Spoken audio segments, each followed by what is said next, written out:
Mimi ni Abdulswamad Sharif Nasser, yule ambaye kwamba nimebarikiwa kuwa gavana wa jimbo la Mombasa. Natakieni Eid Mubarak.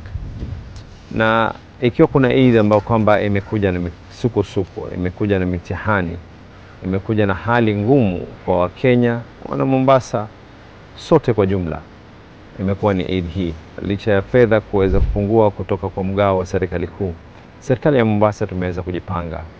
Tumeweza kufanya mpangilio katika sekta ya afya. Tunajenga hospitali ya Mjambere level 3. Tunajenga hospitali karibuni, itaanza kandarasi ya Bofu.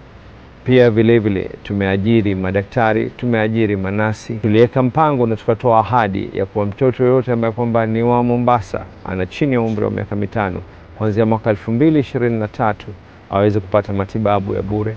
Hii leo tunashukuru ya kwa watoto wa Mombasa wameweza kuingia katika hospitali zaidi ya 450,000 kwa muda wote huo. Katika sekta ya elimu tulitoa ahadi ya kwa watoto wetu ambao wanasoma chekechea za county, wao ambao watakuweza kula bure bila malipo. Hii leo watoto zaidi ya 10,500 katika chekechea za Mombasa wanakula bure. Haikusimama hapo, tukaweza kusema ya kwa tuweze kupunguza mzigo kutoka kwa wana Mombasa, na hii leo watoto hawa wanasoma bila malipo yoyote kwa ada kuweza kulipwa katika shule.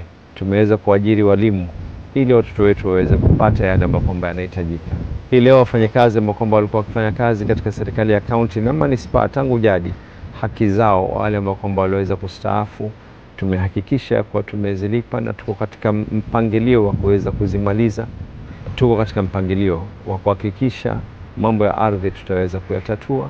Tuna imani ya kwa karibuni tunaanza programu yetu ya skills mitaani. Tukishikamana, tukipendana, tukiwa kitu kimoja, tunaweza kuvuka bahari aina yoyote. Natakieni Eid Mubarak. Kul aam wa antum bikhair.